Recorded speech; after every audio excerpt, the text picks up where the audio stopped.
I'm Deb Courtney. Today's video has to do with taking all the necessary actions that you need to take effortlessly versus just talking and struggling about it all. Now, what I'm talking about is you need to take courageous actions. You need to have courage about the actions you take and not suffer about them. So I want to talk about working on the following areas and hopefully they'll help you make your actions easier and, you'll get to your results faster. So let's go. The first one I'm going to talk about is make a simple plan with little steps with major opportunities to win. And please don't make it hard. Sometimes, you know what? Let me give you an example. I had a person that I was talking to in the gym yesterday, as a matter of fact. And she had been out sick, and one of the things her doctor told her was that she had an infection. And she needed to drink more water. She's not a big water drinker at all. And so I was talking to her about it. I said, well, let me ask you a question. Do you think that you could take sips of water? She said, yeah, there's nothing to, taking a sip of water. I mean, that's easy. I said, okay. So let me ask you a question.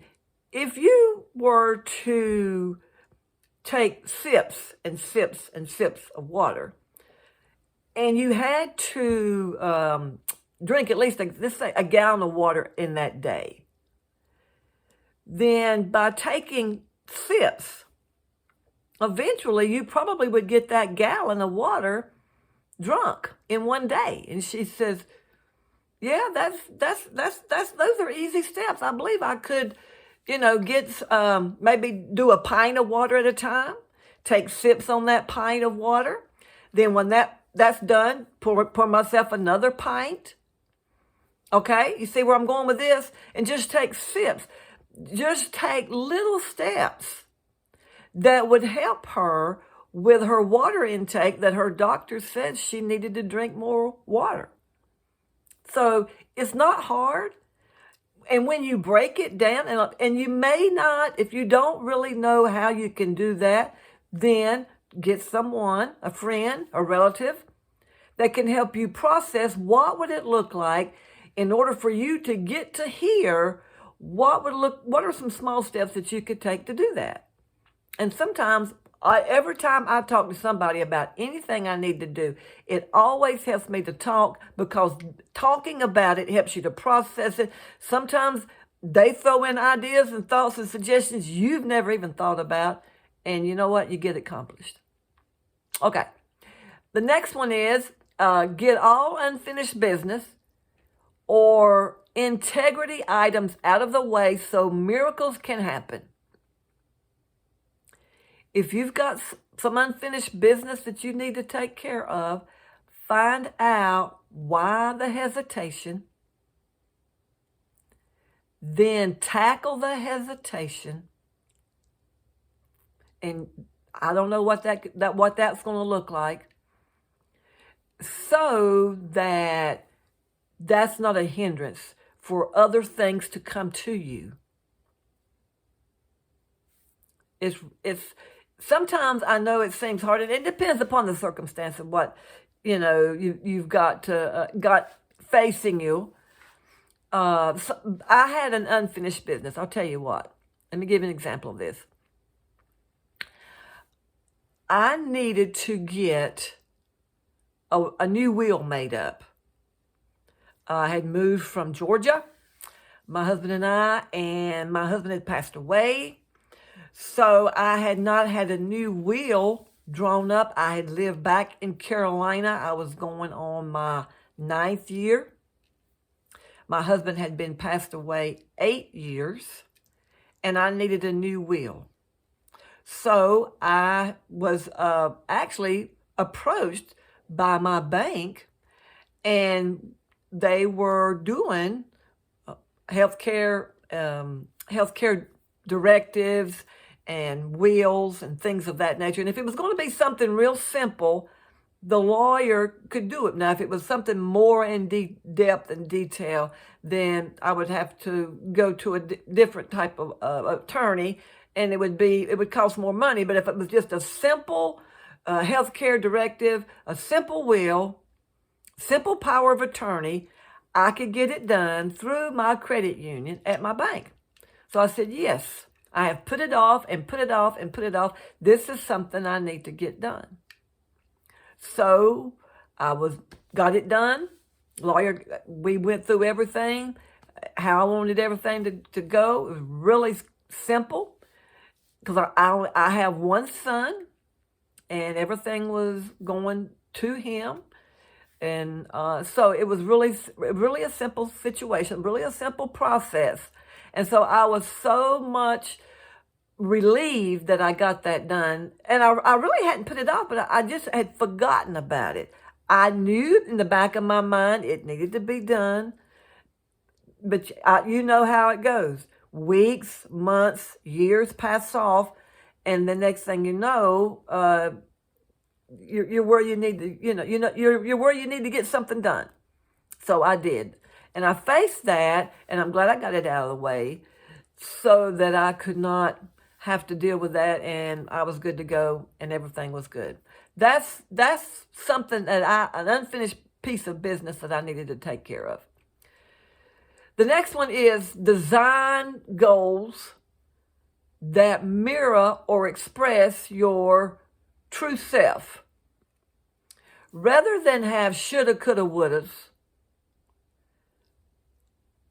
because, if you've had any amount of time on the face of this earth, shoulda, coulda, wouldas really don't work. Not at all. And you don't want to set yourself up for failure. You want to have success.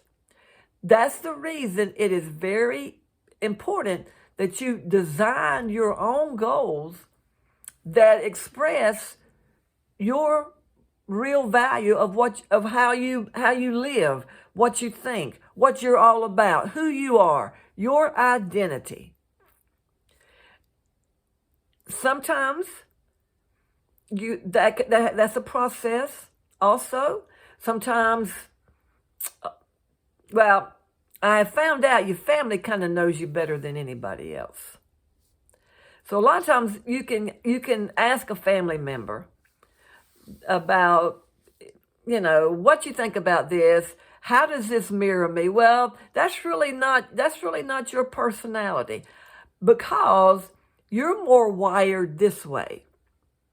And I have found that you have a lot of people that they love to do certain things. As a matter of fact, I do have an example of that. I was talking to a girl the other day, and she likes decorating. I have no doubt that she likes pretty things. She likes to decorate her room and so forth and so on. And so we was talking about her, making a choice, trying to find out what college, she's still in high school, to go to. And I said, well, what's your passion? What do you like to do? She said, I like to decorate. And so we just started discussing decorating, and then we started discussing how that is going to look in the workforce, in her work career, and what all that entails. Sales, her sales skill, selling, working for a company. You got to go out and sell a client on a $10 million project. Do you have what are your skills that would get you to what you think that's what you'd like to do? Then it came to her. She says, if I had to sell, I would. But she says, I'm really not wired for sales. And I said, well, if you're going to be an interior decorator and you're going to talk to people in regards to, putting new carpet, new furniture, new wallpaper, painting, maybe taking room walls out and redoing the whole house or whatever, you need some kind of skills on how to talk to people and get that job done. And she says, she says, I really like it as a hobby, but I don't think that's what I want to do as far as my career is concerned. So all we did was we just bantered backwards and forwards. I'd ask questions, she'd think about it. And so it really helps her to process it. And so that doesn't mean that she'll continue decorating her projects and everything. She may have friends that she can go do this. It's not a problem. It's more of a hobby than it would be a career that she would get involved in. Design your goals that mirror who you are. And a lot of times you don't know who you are. So I would suggest that you go find you a personality assessment to find out how you are wired. The one that I use mostly with people that I talk to is a personality assessment called Wired That Way. Marita Littauer, Florence Littauer, has that personality assessment.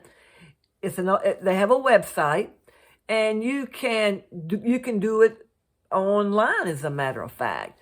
Or Strength Finders 2.0, you've got Myers-Briggs, you've got the DISC. So there are all kinds of personality assessments out there that you can take to help you niche down into how you're wired, what your true self is, what your values are, and what you want to do in going forward with your life. It's really simple once you find out. And then coaching, counselors, if you're still in school, talk to them.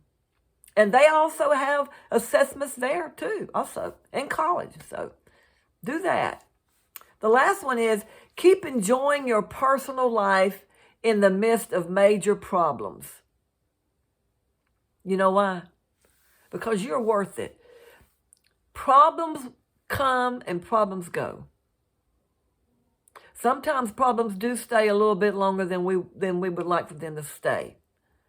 However, do not ever sell yourself short because of something didn't work out between you and an individual. Believe in yourself always.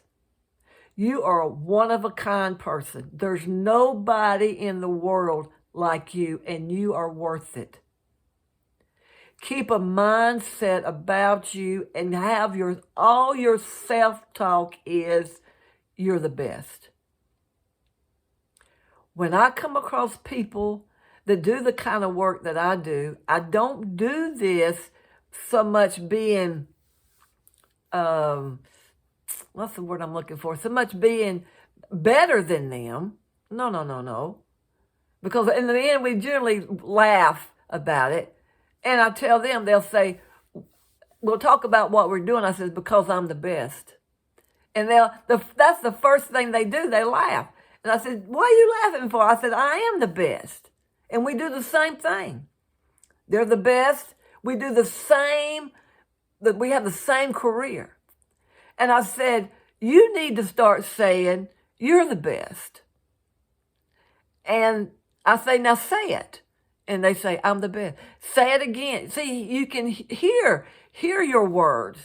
You need to hear those words with your mouth, talking it out and saying it, going out, that you're the best. You're the best you that's ever been created and designed. And you are. So always keep that coming out of your mouth. Keep positive thoughts. And it's something, the battle's always fought right here in this 6 inches. But don't listen to any lies or don't listen to any negativity that tells you you're no good, you're not worth it. No, because you are worth it. Okay? Hope you had a great week. I'm glad you found me. I'm glad I found you. Go out and make it a great day, and I'll see you again next time.